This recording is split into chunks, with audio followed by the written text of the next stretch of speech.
नमस्कार, आप देख रहे हैं सी न्यूज। मैं हूं आपके साथ अभिषेक शर्मा। सी न्यूज पर आप सभी का स्वागत है। सी न्यूज पर वक्त है न्यूज आर का। इस न्यूज आर में आइए नजर डालते हैं इस खास खबर पर।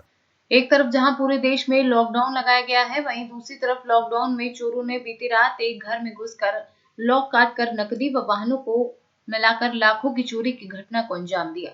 घटना कोंधियारा थाना क्षेत्र के भभोकर गांव में घटी, जहां के रहने वाले नीरज मिश्रा के घर में बीती रात आधा दर्जन की संख्या में घुसे चोरों ने कमरे में सोए परिजनों की कमरों के बाहर दरवाजे में खिंडी लगाकर बंद कर दिया और अन्य कमरों में लगे तालों को तोड़कर अलमारी व बक्सों में रखे लगभग 10 लाख के गहने व 90,000 रुपए की नकदी पर हाथ साफ किया। जसरा मंडी में कुछ नियम फॉलो हुए हैं, उसका मुख्य उद्देश्य क्या है और क्या क्या नियम पालन हुए हैं? कोरोना वायरस के दृष्टिगत दो चीजें महत्वपूर्ण है। एक तो आम जन की सुरक्षा, पब्लिक आ रही है कहीं भी उसकी सुरक्षा, और मांग के अनुसार फल और सब्जी की आपूर्ति या अन्य सामानों की, जो भी हमारे नेसेसरी दवाएं हैं या उनकी आपूर्ति। मंडी में कुछ फुटकर व्यापार हो रहा था, तो इसको ये प्रतिबंधित है, इसको पूर्णतया प्रतिबंधित कर दिया गया है, क्योंकि फुटकर व्यापार के कारण यहाँ भीड़ रहती थी और भीड़ के कारण जो है संक्रमण की आशंका बनी रहती है। इसके कारण फुटकर व्यापार पूर्णतया प्रतिबंधित है और जो व्यापार हो रहा है वो व्यापार यथावत सोशल डिस्टेंसिंग, जो 1 मीटर की दूरी आपस में बना करके करना है, उसमें निर्धारित दूरी बनाकर करने की व्यवस्था बना दी गई है। उस व्यवस्था पर सारे हमारे आढ़ती और व्यापारी सहमत हैं कि उस दूरी को मेंटेन करते हुए जो माल लाने वाले लोग हैं वो माल ले आएंगे आढ़ती को, और यहाँ से फिर आप जो माल वितरण होना है, गाँवों में जाना है, सब्जी वितरक सब्जी जो दुकानदार हैं उनके यहाँ जाना है, उसके लिए यहाँ से वाहन से वो माल जाएगा, ई रिक्शा या अप्पे या इस तरह के ऑटो से जाएगा। तो सर जी, अदर स्टेट से जो माल आना है उसके लिए क्या? अदर स्टेट से माल लाए जाने में भारत सरकार का जो गाइडलाइन है उसमें भी व्यवस्था दी गई है कि आवश्यक वस्तुएं जैसे सब्जी है, फल है, उसके वाहनों को कहीं रोका न जाए। फिर भी कुछ व्यापारियों द्वारा, जैसे प्रयागराज में या यहाँ भी ये बताया गया, तो उनके लिए पास जारी करने की व्यवस्था बना दी गई है। जो भी इस तरह के वाहन हैं उनकी लिस्ट आज ले करके वो पास जारी। ये पास का कितने कहाँ से जारी होंगे? ये पास जो है जिला स्तर से जारी हो जाएगा, जिसकी व्यवस्था सचिव उपलब्ध करा देंगे और वो ज्यों ही उपलब्ध कराएंगे जारी। Thank you sir. वो टीचर हैं पेशे से और 31 मार्च को अवकाश प्राप्त करने वाले हैं। कोरोना की वजह से मेरा एक छोटा भाई है, वो भी एम्प्लॉई है गवर्नमेंट, वो भी घर पे था।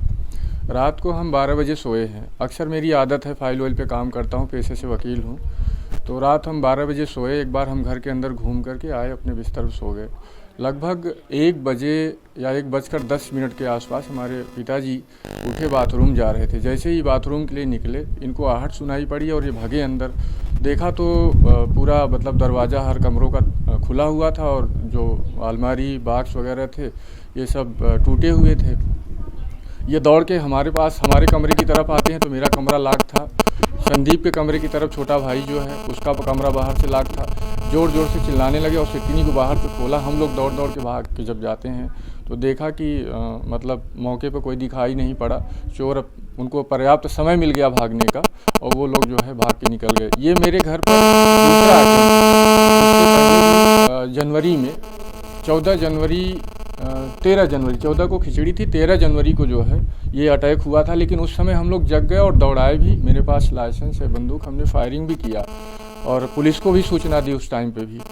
और इस घटना के बाद भी जब हम लोगों ने देखा तो 112 नंबर पर फ़ोन करके पुलिस को घटना की सूचना दिया और 100 नंबर पुलिस 112 नंबर मौके पे आई। यसो साहब भी मौके पे आए। सब लोगों ने जांच पड़ताल किया, लेकिन कहीं से कुछ उनके जानकारी नहीं प्राप्त हुई, कोई क्लू नहीं मिला उनका अभी तक। पुलिस निश्चित रूप से सक्रिय है और प्रयास कर रही है। और ये चोरी का जब हम लोगों ने देखा तो सारे जो जेवरात थे, मेरे घर में 3 बहुएं हैं हमारी मिसेज को लेकर के, सबका जेवरात, माताजी का भी जेवरात था सबका जेवरात और नगद कुछ पैसे हम लाए थे, क्योंकि हमको इधर कोरोना का जब सुनाई पड़ा तो ये हुआ कि बैंक जाना और एटीएम जाना जो है वो दिक्कत होगी। तो चूँकि घर में पेशेंट भी हैं कुछ लोग, जिसकी वजह से हमने जो है नगद पैसे 90,000 रुपया अपने सेफ में रखा था, और उसके हमारे पास प्रूफ भी है कि हमने पैसे निकाले हैं बैंक से। कहीं से ऐसा नहीं है कि हमको जताने की ज़रूरत है कि हम फर्जी तरीके से बोलें। और पैसा कितना था आपका? 90,000 रुपया नगद पैसा था। जेवरात लगभग कितना है? जेवरात लगभग 10 लाख के आसपास था। 3 लोगों का जेवरात था, 3 बहुओं का, सबका सब, और मेरी माता जी का भी था, पुराना गहना था इनका, सबका सब पूरा का पूरा उठा ले गए। आप लोग भी देख सकते हैं, बाहर बक्से वक्से पड़े हैं, सारी कुंडियाँ टूटी हुई हैं, आलमारी टूटा हुआ है, बक्सों के ताले टूटे हुए हैं।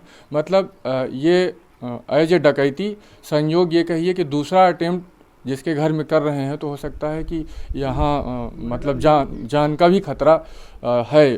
अगर कोई मिल जाता उनको तो अपने बचाव में हो सकता है हमारे ऊपर अटैक भी करते हो। मैं पेशे से अधिवक्ता हूँ, जिला डिस्ट्रिक्ट कोर्ट में प्रैक्टिस करता हूँ। मेरा नाम नीरज मिश्रा है। प्रयागराज से सीनू संवाददाता राविंद्र कुमार तिवारी के साथ राकेश कुमार पटेल की। सी न्यूज़ के इस न्यूज़ार में फिलहाल इतना ही। देश और प्रदेश की तमाम बड़ी खबरों को जानने के लिए आप बने रहिए हमारे साथ और देखते रहिए सी न्यूज़। हर खबर आपके साथ, आपके हाथ।